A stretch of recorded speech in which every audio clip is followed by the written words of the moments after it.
Good evening, ladies and gentlemen. Welcome to this presentation from the Theosophical Society in America. Now, for this evening's lecture, we have Eduardo Javier Gramaglia, who holds a degree in classical philology, and that is an actual word, from the National University. He gives seminars, workshops, and lectures on a wide range of theosophical subjects. His main area of research is the late Hellenistic tradition, particularly its Hermetic texts and mystery traditions and astrology.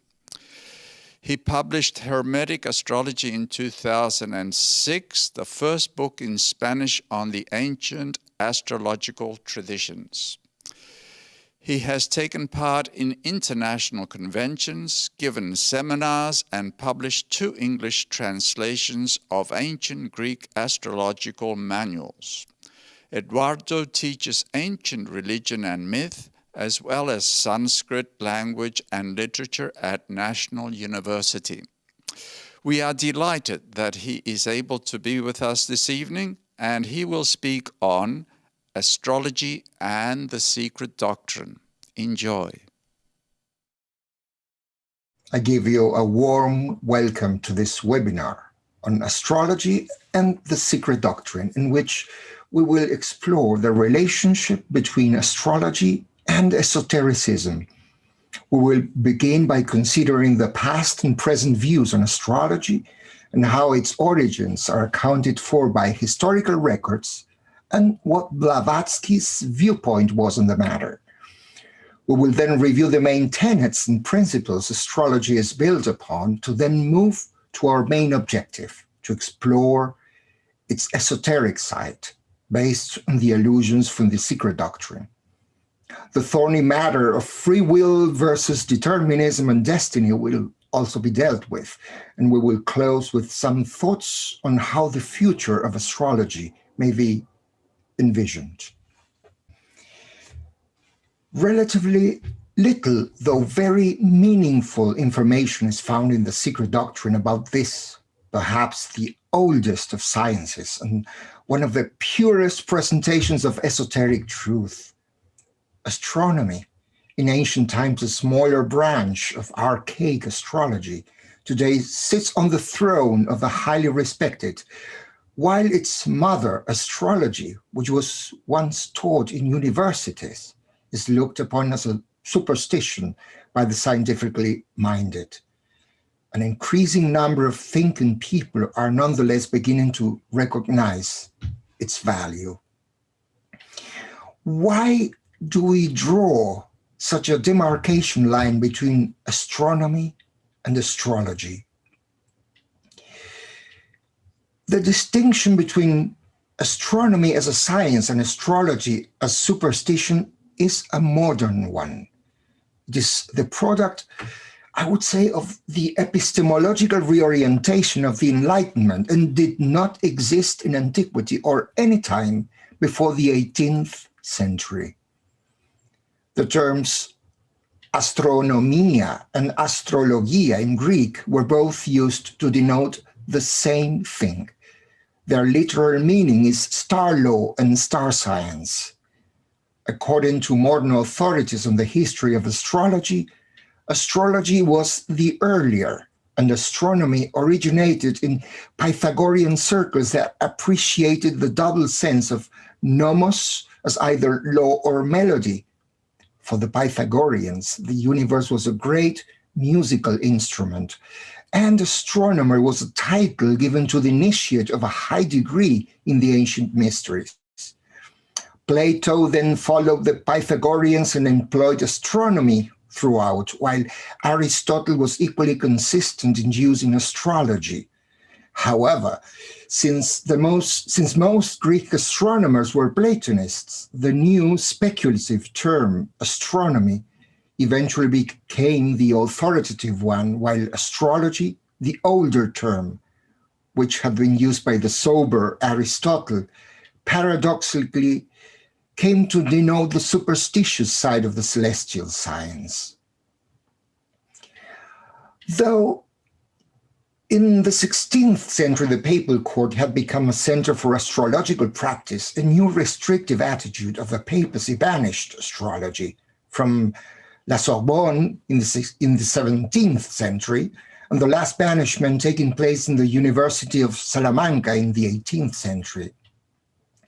Astrology is, according to HPV, the vivifying elements of the soul and the spirit of astronomy, this latter being but its cold shell, while modern astronomical knowledge limits itself to studies concerning the celestial bodies as physical entities, their distances, chemical constitution, movements, and so on.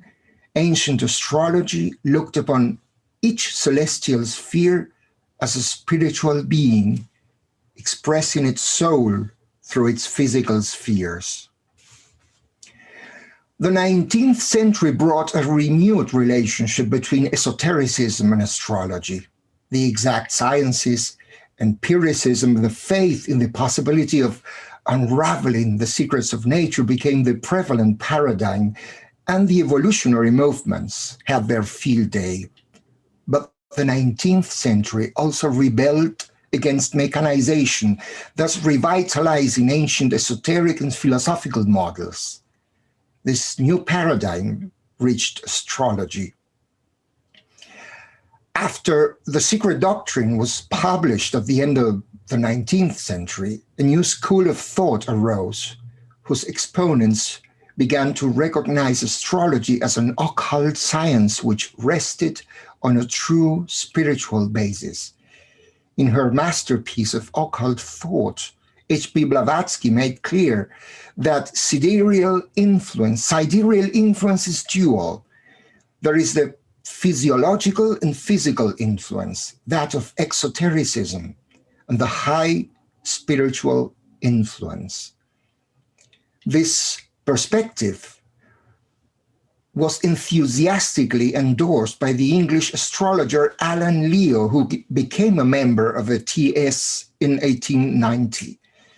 In his book Esoteric Astrology, written under the inspiration of The Secret Doctrine, he claimed that astrology, being one, had nevertheless an esoteric and an exoteric side or aspect.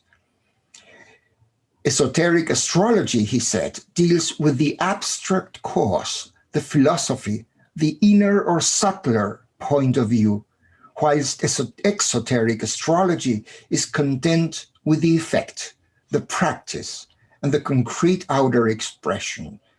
60 years later, a similar, though more radical approach would be encouraged by Alice Bailey. If there's an esoteric astrology, or better, an esoteric side to astrology, it is fair that we make clear what we understand by esotericism. Why do we consider certain aspects of knowledge esoteric and other aspects exoteric? Given the fact that many esoteric traditions have met wide public reception, the reference to the Greek comparative adjective esotero, meaning inner, in the sense of certain knowledge restricted to a secret or inner group, is no longer a working explanation. Instead, this word suggests some kind of knowledge which deals with the inner or subjective side of life, that side which is concerned with the energies of the spiritual man. On the other hand, exoteric, from exotero or outer, refers to another type of knowledge which is concerned with that which is energized, the outer vehicles of the spiritual man. The goal of evolution seems to be the attainment of consciousness on all planes, but the human race has brought only the physical realms under conscious control. So the knowledge concerned with the densest objectivity is considered exoteric. Sometime in the future, the knowledge connected with, say, the etheric plane will normally be available, this knowledge thus ceasing to be exoteric. Esotericism has already been technically defined within the academic world by Antoine Fabre, a professor of La Sorbonne, in a very similar way as we theosophists understand it. According to this definition, esotericism has four main features. First, it looks upon the law of correspondences as a master key. The human being is seen as the microcosm, in turn a reflection of the macrocosm, the celestial man, truly in the sense of the Hermetic truism, as above, so below. This idea was developed by the Hermetic philosophical movement in Hellenistic times. Second, the idea of a living and conscious universe. This idea having been developed by the Stoic philosophy. Third, esotericism looks upon nature as a riddle that the human being must unravel. To think in esoteric terms involves seeing nature as a symbol of inner realities. In other words, astrology helps us become aware of the close relationship between invisible causes and outer expression. But here's the crux of the matter. This solving the riddle of the Sphinx must perforce lead to a self-transformation, the experience of transmutation, so that the outer action is attuned to the inner livingness.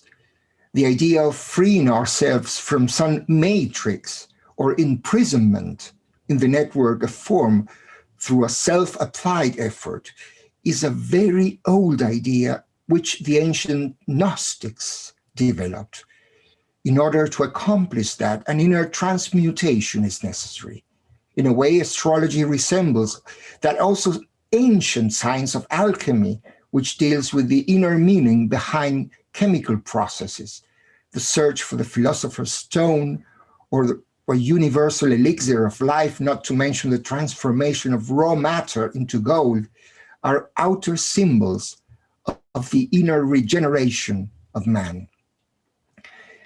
The secret doctrine made perhaps a huge, even though unrecognized, impact on the scholastic world.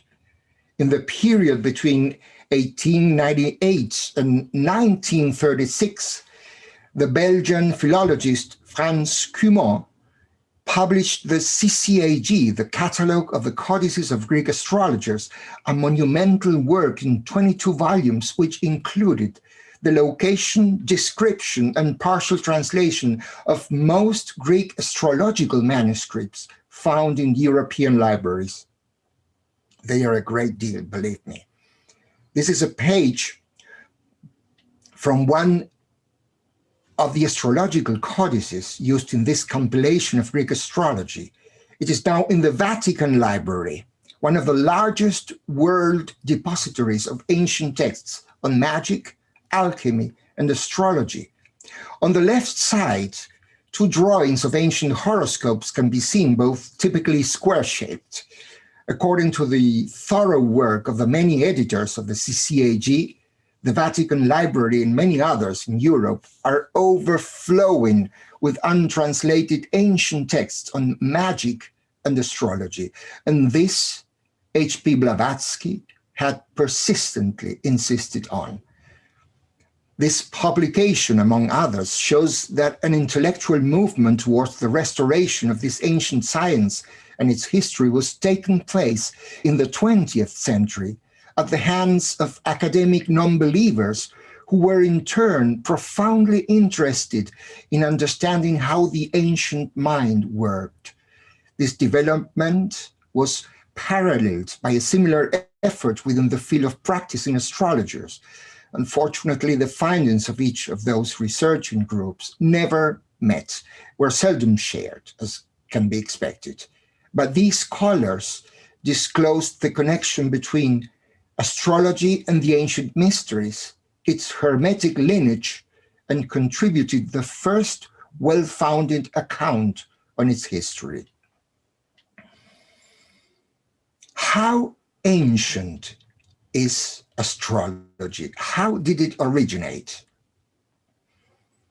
As far as recorded history is concerned, we will then see what the secret doctrine tells us about this. Its origins can be found in Mesopotamia, where the ancient kingdoms of Sumer, Assyria, and Babylonia were located. The first testimonies about divination by the stars appear in cuneiform tablets from the Sumerian period toward the end of the 3rd millennium BC, which contain records of astronomical observations correlated with terrestrial events. At that time, those observations were a stately matter. Astrology, as we know it today, with its focus on the individual horoscope, is a Greek invention and had not yet appeared. Those astrologers and priests were mainly interested in prognosis concerning the state and the phenomena of nature. The Zodiac is thought by historians to be a development of the 5th century BC. As we will see, Blavatsky most emphatically disagrees. It is presumed that around 500 BC, some Babylonian methods were imported into Egypt. Around 200 BC, the zodiac begins to appear on roofs of temples and tombs. By that time, the Egyptians had already developed their own methods. They were particularly interested in the rising and culmination of stars. The modern concept of decanates or decans, by which the zodiacal signs are divided into 3 parts, comes from Egyptian practice. Documents recently discovered in Tebtunis, Egypt, have shown that the activity of pre-Ptolemaic Egyptian astrologers were far more intense than hitherto suspected. New findings do not cease to corroborate Blavatsky's statements.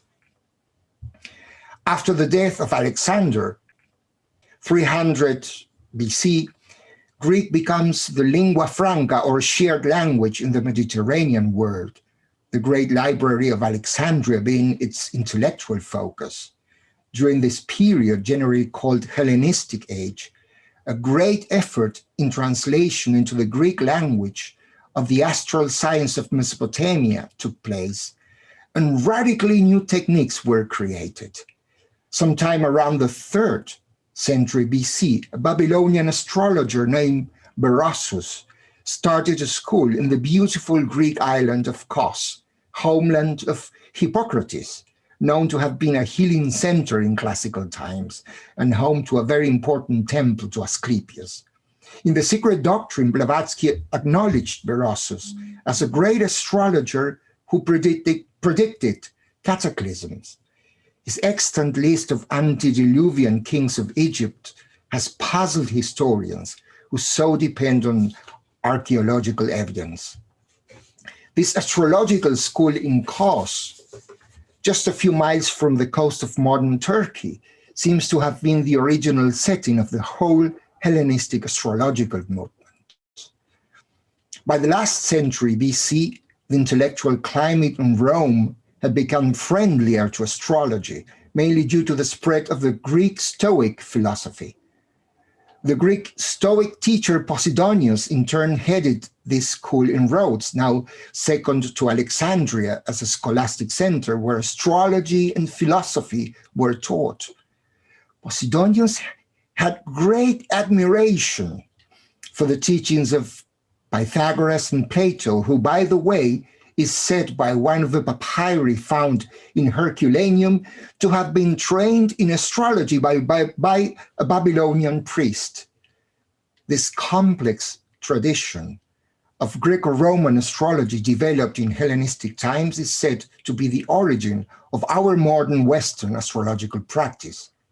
The astrology developed during the first centuries after Christ was very similar to the astrology developed in India, and it is now thought that many Greek travelers, such as Pythagoras, Plato, among others, traveled to Egypt and India at some point. The expedition of Alexander is thought by some scholars to have imported the zodiac into India. The techniques modern astrology uses today were all developed during Roman rule and were transmitted to the West in Byzantium via the Arab caliphates of the 7th century. Whilst the assumptions of written history are mainly based upon archaeological findings, Blavatsky relies heavily on other ancient narratives and literature.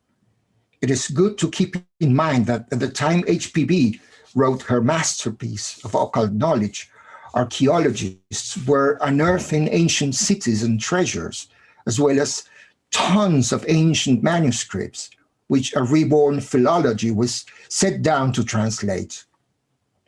This could explain Blavatsky's statement that the true knowledge of the ages was still kept safe within unknown and well-guarded libraries in distant and unreachable places around the world.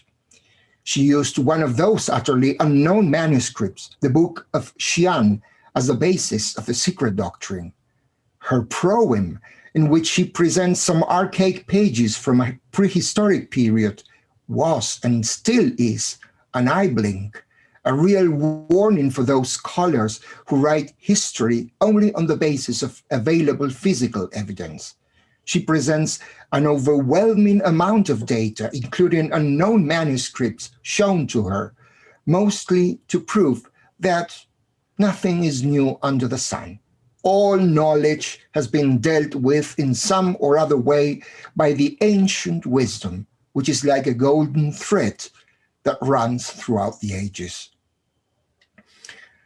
The College of Astrologers and Magi by the Euphrates included several cities in which astrology was studied and practiced.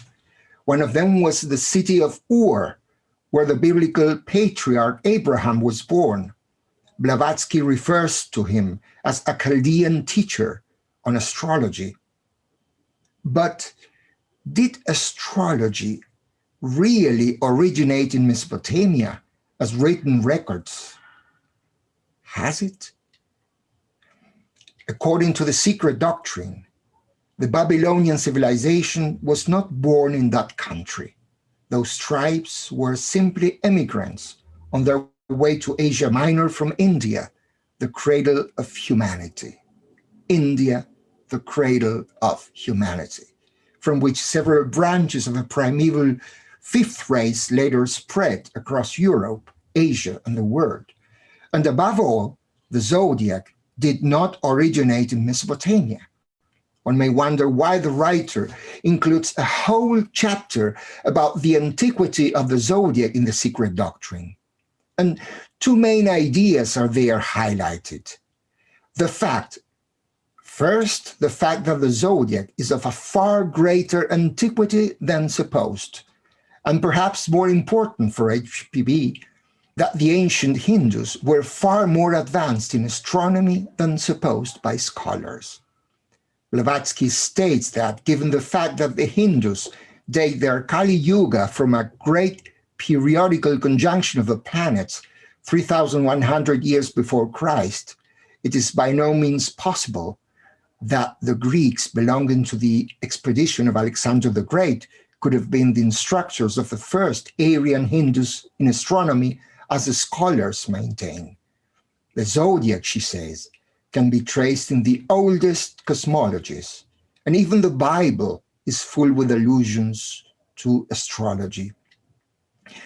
Blavatsky seems to support the idea that the Babylonians were instructed in astrology by Belus, an Egyptian priest who founded a colony on the banks of the Euphrates and built a temple where the lords of the stars were worshipped. The Greek historian Diodorus Siculus states that the Egyptians from the city of Thebes were the first to study the science of the stars. We thus see that the matter of the origins of astrology was an ongoing debate in the ancient world. The more recently discovered Hellenistic texts also placed the mythical founders of this school in Egypt. Hermes Trismegistus, a pharaoh named Nicepso, a priest named Petosiris. Though they are mostly considered mythical figures, Blavatsky in turn asserts that these were truly historical characters. Clement of Alexandria, a Christian father, tells us that there were at the time at least 42 astrological books written by Hermes, none of which is extant. In whatever case, one thing is clear. A great school of astrology emerged by the Nile, and its forerunners, such as Hermes Trismegistus, belonged to one of those ancient mystery schools, to which ancient minds like Pythagoras and Plato are said by ancient historians to have been drawn. They created a set of techniques which they passed on to the Babylonians at some point in time.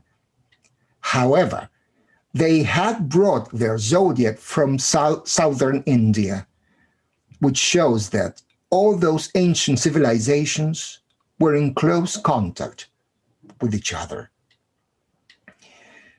But the origins of astrology seems to be found even further back in history. In another chapter of the Secret Doctrine, Blavatsky mentions Asura Maya, whom the Hindu Puranas describe as great a magician as he was an astrologer. He is said to have been the most powerful white magician of the White Island, Atlantis. He is compared to Hermes Trismegistus, the mythical founder of Western astrology, and it was from this Atlantean priest and astrologer that the Hindu, and therefore the Egyptians, got the zodiac.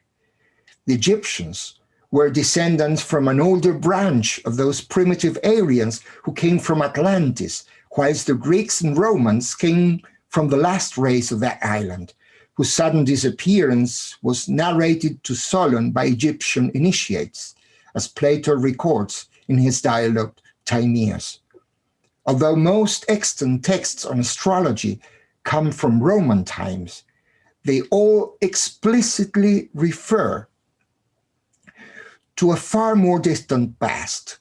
A frequent expression found in those texts is, as the ancients said. They were all written by late commentators, not before the 1st century BC, who were trying to figure out what the original doctrine had been. Those ancients were, of course, the Egyptians. What Blavatsky is saying is that the first Aryans were in possession of some primeval astrological knowledge, which was transmitted to the Hindus and Egyptians. She seems to suggest that the oldest and first branch of those Aryans is the one that came to India. This archaic science was lost, and only echoes of it were passed on to later traditions. But those primitive forerunners of the 5th race had inherited the astrological science from the One Mother, the Lemuro-Atlantean wisdom. That is, the older wisdom from the lost continents of Lemuria and Atlantis. Blavatsky further reveals that some astronomical dynasties taught the 3rd root race called Lemurian, and after they had passed on that knowledge to Atlantis, they redescended during the 5th race in order to reveal to those forerunners the mysteries of the heavens. The implications are extraordinary. According to these accounts, astrology is about 18 million years old. Astrology is based on the assumption that the position of the stars relative to the Earth at the moment of birth is like an imprint, a pattern which will determine lines of least resistance during a certain incarnation, as well as give hints on the inner potentialities. It is, so to say, the ring pass not of that personality for a lifespan.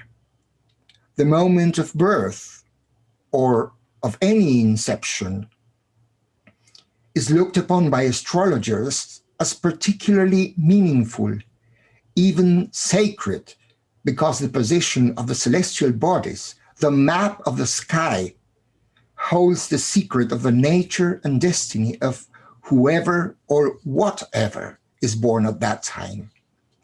The Hermetic astrology explained that the position of the star at a definite point in time was the image within the mind of the Logos, and every human being thing or action born at that time is a reflection of the thoughts of that logoic mind. The role of the astrologer was then to second guess that cosmic mind and discover how it will influence human affairs. The astrology developed in Hellenistic times synthesized the knowledge inherited from Mesopotamia and Egypt and created some radically new techniques which are still used by modern astrologers. The ancients organized the brightest stars, those visible to the naked eye, into certain groups called constellations, according to some patterns or outlines representing mainly mythological animals and human beings. Blavatsky insists on the fact that there are occult reasons behind the apparently random assignment of names. The path that the planets move through in the sky is known as the ecliptic, which forms a circle or band that wraps all the way around the Earth. This ecliptic circle was divided into 12 equal segments of 30 degrees each, and this later became known as the Zodiac, from the Greek word zoidion, living being. Those segments were named after the 12 constellations contained within that belt. The segments are called signs of the zodiac, and they are classified according to gender, elements, crosses, and so on. The signs of the zodiac were commonly said to be the houses or dwelling places of the planets. Those planets were the gods themselves. Mars was Aries, Aphrodite was Venus, and so on. They derived their influence from the mythical characteristics of those gods. As we know, myths and legends are vehicles of universal truths. According to this doctrine, each luminary, the sun and the moon, is assigned one sign of the zodiac, and then each of the remaining planets is allocated 2 signs of the zodiac. The domicile of the sun is Leo. The domicile of the moon is Cancer. Mercury is allotted Gemini and Virgo as its domiciles. The planet Venus is assigned to Taurus and Libra, Mars to Aries and Scorpio, Jupiter to Pisces and Sagittarius, and Saturn to Aquarius and Capricorn. This was the original outline, which was beautifully symmetrical. Uranus, Neptune, and Pluto would eventually be added to the scheme. When a planet is located in its own domicile, it is said to act more effectively. When in the house of another planet, it has to rely on its host for support. So its influence can be either positive or negative, depending on what relationship the host has with his guest in terms of affinity. Astrology and music, both systems intimately connected in the Pythagorean philosophy, are about relationships. In addition to the zodiac, there was a second system based on diurnal rotation. The sky was in turn divided into 12 sectors, each one given meanings of a specific life department. The 30 degrees of the sky from the horizon, called horoscope by the ancients and ascendant today, was the first house or place. As it is the place where the sun rises every morning, it signified everything connected with the beginning of life, childhood, the physical body, and the purpose for this incarnation. The opposite house, the 7th, gave indications of those who symbolically oppose the self, the partner, wife, or simply the otherness. The 30 degrees intersected by the meridian, the highest point in the sky, indicated the position of the native in society, his profession and public life. Its opposite, the 4th house, home and private life. These are the 4 angles of the sky, and the intermediary houses derive their meanings from them. For example, in Blavatsky's natal chart, we see the planet Neptune in the 7th house, on the western horizon, which is the place assigned to marriage and partnership, as Neptune gives hints about the person's spiritual life. It fosters a strong idealism, and it may indicate that the native sacrifices that department of life for the sake of a higher objective. We see that the natal chart is a two-dimensional representation of a heaven, and each individual has a unique combination of signs, planets, and houses at birth. The planets also come into relationship with each other through aspects. For example, if two planets are seen forming an angle of 120, the ancients only considered the sides of regular polygons. Their influences mix and blend in a very harmonious way. If they are opposed to each other, the astrologers foresaw some challenge to be overcome by the native and even the seed of future trouble. Their influence become powerfully mixed and blended when they are actually together on the same place, and this is called conjunction. In the chart of Blavatsky, we can see the sensitive Jupiter in an intuitive Uranus in the electric sign Aquarius in an angular relationship with the moon, thus showing an outstanding sensitivity and clairvoyance. These principles have been superficially explained only for the sake of giving you some scarce idea of how astrology works even today and what a complex system of relationships it is. A natal chart is the whole map of all planets as produced at a moment of measured to the minute, all those spheres being located in different places and angles of the sky and holding different combinations with each other, therefore giving a wide range of possible meanings to the natives. That this system, to a great extent, works and is useful can be demonstrated by thousands of serious and learned astrologers in all ages and around the whole world. I myself use astrology, and it has helped me understand many things about my nature, psychology, constitution, even destiny and tendencies to overcome. But the point here is that according to what the secret doctrine tells us, the amount of information we lack far exceeds what we in fact know. We seem to be using only a reflection, a remnant, perhaps even the breadcrumbs of an age-old system, that primitive astrology of the ancients. The secret doctrine clearly suggests that the key to the whole system is missing. Blavatsky's curious statement that primitive astrology was as far above modern astrology as the zodiacal signs and the planets are above the lampposts leaves no doubt that some key is missing, which has not been given yet to us modern people. Quite a statement, isn't it? Are we aware of its implications? If primitive astrology was so far above modern astrology, we presume that it was based on highly spiritual principles and on some knowledge that is now lost. Astrology, according to the secret doctrine, was once a vast and sublime science.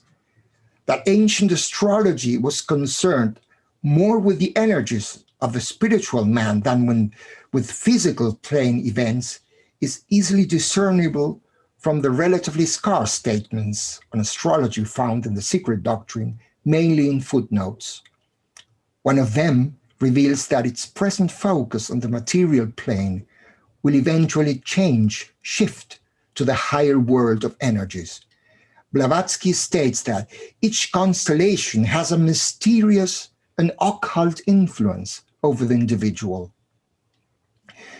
The descent and reascent of the monad or soul cannot be disconnected from the zodiacal signs, and it looks more natural to believe in a mysterious sympathy between the metaphysical soul and the bright constellations, and in the influence of the latter on the former.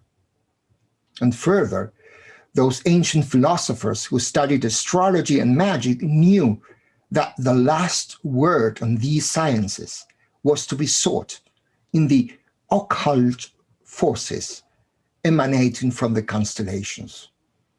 This seems to imply that the zodiac, when esoterically considered, is like a sensitive plate forming a link between the objective and subjective sides of nature, connecting spirit and matter, being perhaps a record of all the history of our universe. When the universe is seen as a living organism, it becomes easier to understand that sidereal motions, cyclic by nature, condition and have an influence on all kingdoms in nature, space being the field in and through which the energies from the many originating sources play and influence human endeavors. The planets, stars, and constellations to which we attribute some astrological influence upon human affairs are living beings subject to a cyclic return, just as the human being. They are pursuing their own evolutionary paths and have their own inner natures, their presence and position having therefore a qualifying influence on all else in space. Astrology is built upon a mystic and intimate connection between heavenly bodies and mankind. And the key to the astrological influence lies in this correspondence and therefore resonance between macrocosm and microcosm. All stars and planets are beings and therefore have their own ray nature, their own sound, which in this great harmony of the spheres resonates with other beings of similar nature. For HPB, the harmony of the spheres was much more than a mere philosophical fancy. She looked upon sound as the effect produced by the vibration of the ether. The impulses communicated to the ether by the different planets may be likened to the tones produced by the different notes of a musical instrument. The etheric web thus seems to be instrumental in transmitting those energies across space. That astrology was an essential part of the ancient mysteries, even the academic world has recognized. Even when in Hellenistic times the mysteries were mere shadows of their past glory, several clues can be found in the extant texts that astrology was considered a matter not to be taken lightly. A very curious oath is found in an old astrological book called The Anthologies, written by Vettius Valens in the 2nd century. Valens was a mathematician, in Greek mathematikos, a common term for astrologer. He traveled around the Mediterranean world in search for astrological knowledge, and in his anthologies he discusses the methods garnered by him from many learned men he encountered along the way. His 7th book starts with a very curious pledge. I must before all prescribe an oath for those who happen to encounter my books, that they may keep watch over what has been written and withhold it in a manner appropriate to the mysteries.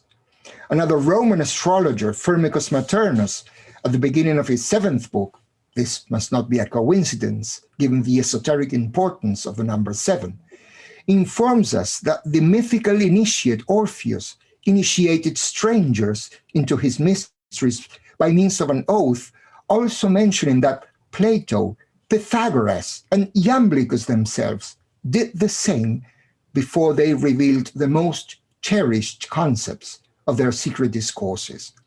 A solemn oath was taken not to reveal these revered doctrines to the profane ear, but that the entire teaching of divinity will be made known only to those equipped with pure splendor of mind and uncorrupted soul. The fact that these oaths were similar to Hermetic pledges, mainly those found in the papyri discovered in Nag Hammadi in 1945, has led the researchers to conclude that these ancient astrologers drew their knowledge from Hermetic mystery traditions. Astrology, divine astrology, is only for the initiates, Blavatsky says. As in ancient times, only a true initiate can know those immaterial forces and spiritual entities that affect matter and guide it. The apotelesmatic principles of the true science, Blavatsky says, were imparted only at initiation. Apotelesma is a Greek astrological word which broadly means the study of celestial influences. Astrology is wholly built upon the mystic and intimate connection between the heavenly bodies and mankind, and it is one of the great secrets of initiation. In esoteric wisdom, initiation is not merely an external ceremony, but involves a radical expansion of consciousness, change of focus, and an increased inclusiveness. It is a subjective experience which links the spiritual disciple with the hierarchy of great beings and expands her or his field of service. It is truly a culmination of that Delphic injunction, know thyself. Rome already saw the degradation of the original astrological doctrine at the hands of the Chaldeans. Among the Romans, the astrologers were collectively known as Chaldeans, from an old name from Mesopotamia. It was derived from the tribe of the Chaldu, which ruled over Babylon 7 centuries before Christ. Eventually, the name Chaldean would refer to all practicing astrologers. The fact that Blavatsky spoke of the Chaldeans as miserable charlatans and quacks clearly shows that they contributed to the degradation of the divine knowledge. Once again, historical records agree, as one can see in one of the many examples I could quote, in the dark history story of the murder of the Emperor Domitian, committed by his wife on the date advised and fixed by astrologers. The Roman historians have recorded histories in which astrologers were involved, and they truly resemble Hollywood thrillers, even horror movies. So it is no wonder that, as HPB says, this knowledge later degenerated into black magic. That astrology was always closely related to magic can be seen in the catalogue of the codices of Greek astrologers, CCAG, already talked about, and also in the magical papyri compiled by Byzantines. They contain hundreds of incantations, magical formulae, including invocations of different kinds of entities, including the world's rectors, the spirits of the planets. This implies that the ancients were well aware of the spiritual influence of the spirits who informed the planets. Unfortunately, these records also reveal that these highly esoteric concepts had already degenerated into a very dark form of magic, just as Blavatsky stated. So perhaps we can go a bit deeper into that mystic and intimate connection between the heavenly bodies and mankind astrology is built upon. Even when little can be known of this astrology of the initiates, something must not escape our attention. If man has its destiny outlined by a certain constellation of star traced as a self-prophecy, it is precisely because the human monad, the spirit in its first beginning, is that spirit of the planet itself. The great Paracelsus indicated the same thing when he said that the essences in man's sidereal body are intimately related to the essences of the stars. He also says, "What is Venus but the Artemisia that grows in your garden? Mars is of the same essence as the iron in our blood. Venus and Artemisia are both the product of the same essence, and Mars and iron are both the manifestations of the same cause. What is the human being but a constellation of the same power that formed the stars? What would become of the heart if there were no sun in the universe? As our sun irradiates its beams on each body in space, so the regent of every planet, the parent star, emanates, irradiates from himself the monad of every pilgrim soul born under its house within its own ray group. Humanity and the celestial bodies are bound together indissolubly. This is precisely because those celestial orbs are intelligences. With these intelligences, esoteric astrology is concerned. There's the exoteric influence and the exoteric influence. So exoteric influence and the high spiritual influence, the esoteric one, imparted by the knowledge of those planetary gods. So who are those planetary gods or regions of the planets? The regions are the seven spirits before the throne. In the secret doctrine, they are also called rishis, amshashpens. Each of these primordial seven logoi is the source of each of the seven rays or hierarchies. Each of them is one step or degree in the musical scale of the cosmos, the builder of one of the seven kingdoms in nature, and rules one of the seven sacred planets. Then why are certain planets and stars sacred, whilst others are not? Well, according to the suggestions found in the secret doctrine, this seems to be related to the spiritual status of the planetary logoi, those great beings in whom all forms of life on the planets live, move, and have their beings. It has to do with their objectives upon the cosmic path and the initiations for which, on their incomprehensible level, they are preparing.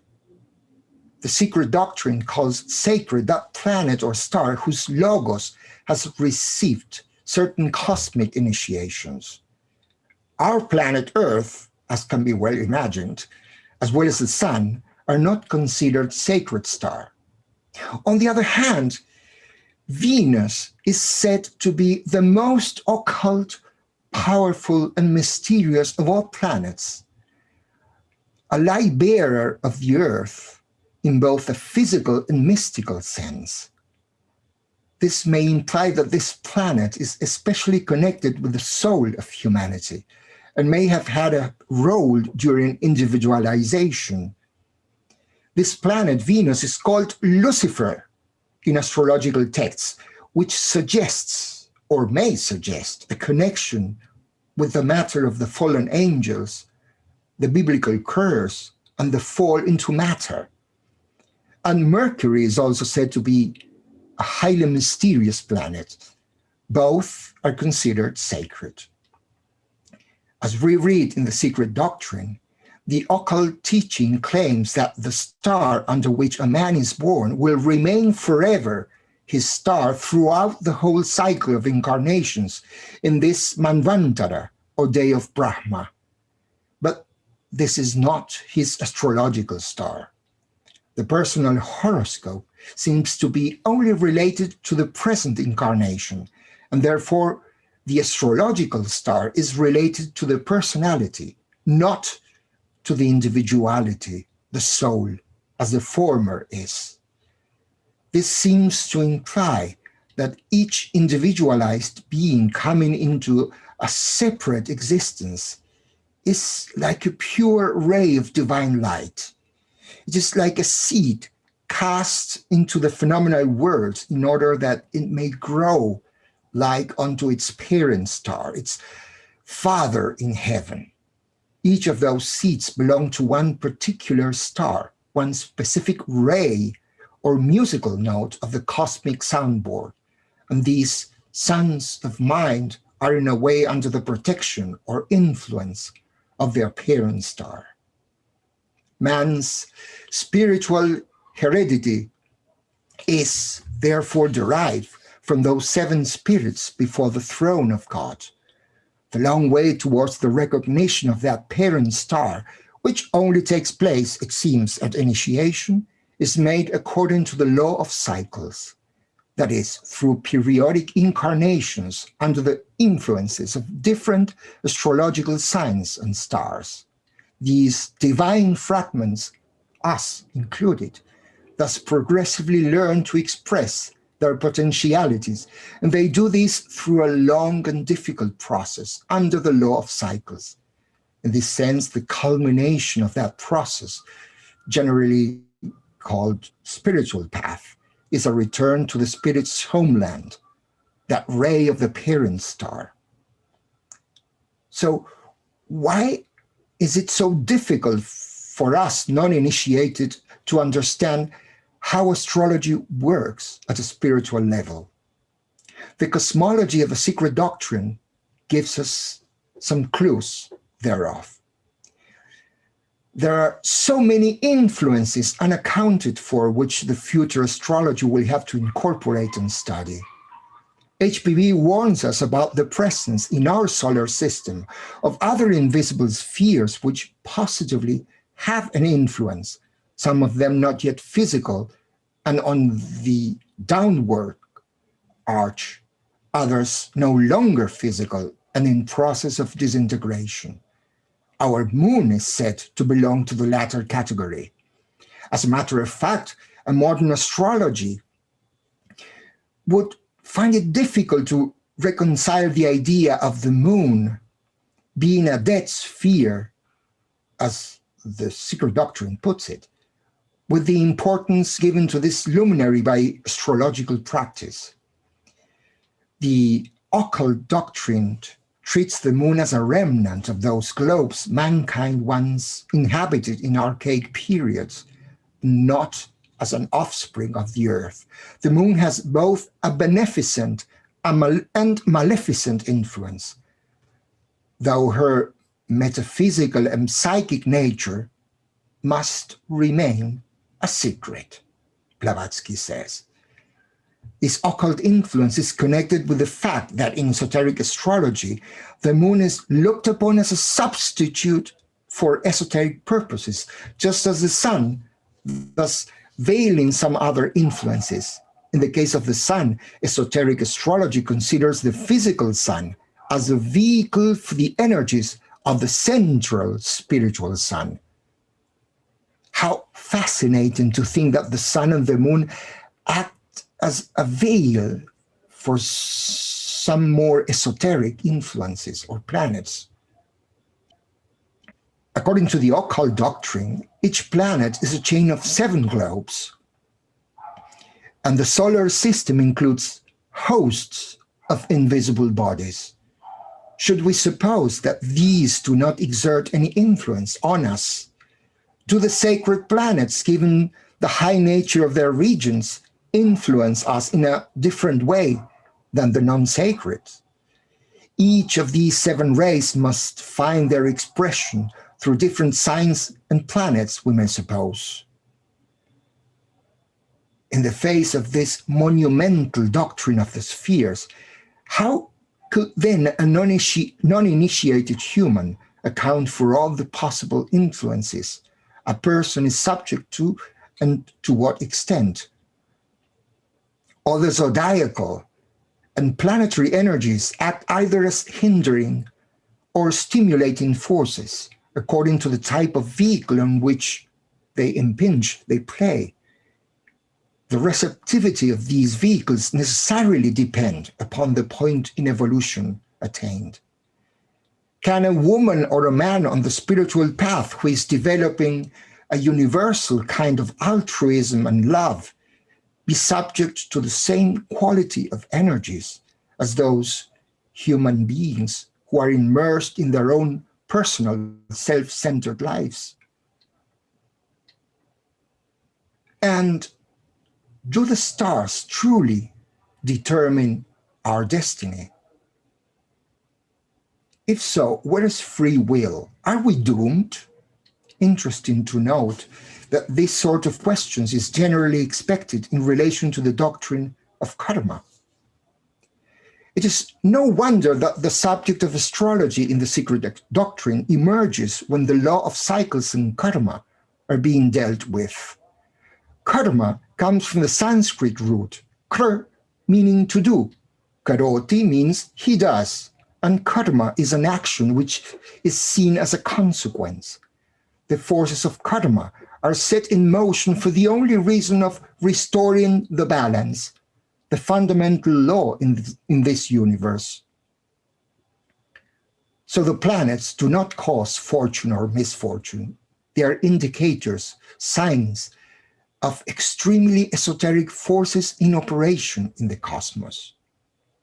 The very discussion on freedom versus determinism and the search for a cosmological model that explains the causal relationship between stars and human beings were angular tenets in the Stoic philosophy. For the Stoics, there was no place in the cosmos for random events, and therefore prediction was possible. So the birth of astrology in the classical world, we should say the rebirth, was fostered by those who were interested in discussing what free will really is and how it fits in an orderly universe in which every part has a role to fulfill. For those Stoic philosophers, there was a universal sympathy or sympatheia, which connected all parcels or all parts of the cosmos. However, in the 4th century, Claudius Ptolemy, a mathematician for the Library of Alexandria, developed a theory, or the theory, that the celestial orbs directly caused specific things. This towering figure imposed a new model which would be followed for centuries. But this was not the original astrological doctrine, which was based on truly hermetic principles and considered man as a microcosm, which resonates in sympathy with the planets, which are in turn an image of the cosmic mind. Why the Church both used and later condemned astrology is connected precisely with the same problem of determinism versus free will. Astrology had been declared a heresy by an edict of 357. St. Thomas, a disciple of the alchemist Albert the Great, accounted for the occult works of nature and for natural divination by astral influence. No wise man doubts that all natural motions of inferior bodies are caused by the movement of the celestial bodies, he said. But Aquinas also declares that the human will is free and that the soul cannot be coerced. He also asserts that the wise man rules the stars, astrologers being able to make true predictions only in events where large numbers of men are concerned, but they often err in their predictions concerning individuals. So, in the end, these former fathers of the Church did not deny astrological influence. Their concern was, once again, free will. When it is assured in the secret doctrine, yes, your destiny is written in the stars, it by no means implies fatalism. The secret doctrine adds, those who believe in karma have to believe in destiny, which from birth to death, every Man is weaving thread by thread around himself as a spider does its cobweb. Man is the weaver of his own destiny. The stars are then only the cosmic clock, which indicates that the time is ripe for certain adjustments to be made. They are signs. They do not cause happiness or misfortune. They indicate the energies set in motion in order to restore balance. They also indicate potentialities and latent possibilities, as well as lines of least resistance which have been created in the past. The scattered statements found in the Secret Doctrine and Isis Unveiled shed, therefore, a completely different light on astrology. Blavatsky implies that astrology was once, and in itself is, an exact science. Astrology is a science as infallible as astronomy itself, she claims in Isis Unveiled. Astrology is to exact astronomy what psychology is to exact physiology. Even when based on illusion, as the path of the sun across the sky is, of course, astrology is essentially one of the deepest and most symbolic presentations of esoteric truth, precisely because it deals with the energies and forces which play upon the whole field of space. Astrology is infallible only with the condition that its interpreters must be equally infallible, Blavatsky states. On what such infallibility depends, we have two clues. First, that it is more connected with the astrologer's knowledge of occult forces than with astronomical erudition. This is from Isis Unveiled. Astrology is a time-honored system devised to understand all the welter of impacting and conditioning energies which pour forth from so many sources. Second, that accurate predictions rely on some specific knowledge and computations, now lost, connected with the spiritual action of cycles, preordained by karmic law. There is some knowledge about the law of cycles and karma, which apparently is only imparted at initiation. The astrology of the ancients was once a great and noble science. It was the doctrine of the origin, of the nature, being, and destiny of the celestial bodies, and of the beings who inform and inspirit them.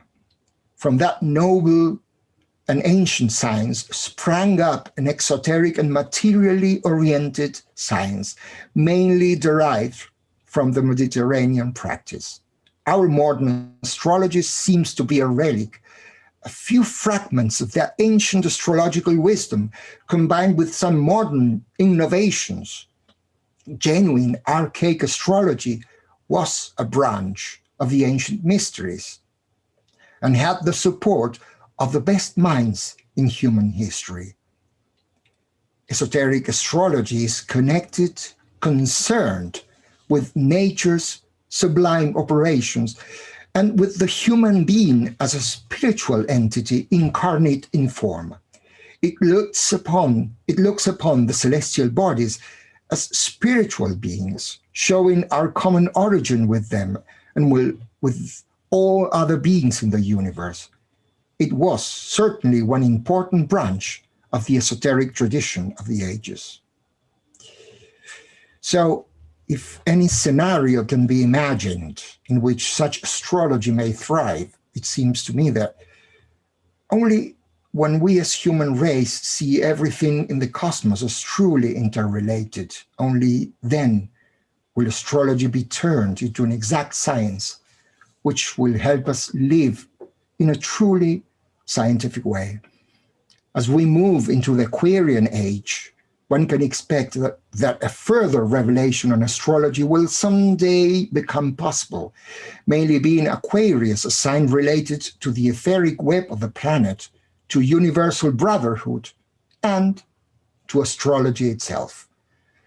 Astrology will eventually be restored to its original beauty. The time is coming when astrology will recover its ancient dignity as sublime science. Thus, astrology may be said to one day become an exact science because it is a faithful representation of that cosmic network and of the law of cause and effect that pervades, underpins the whole universe. The new astrology will deal with significance and meaning. It is esoteric, precisely in that sense. Thank you very much.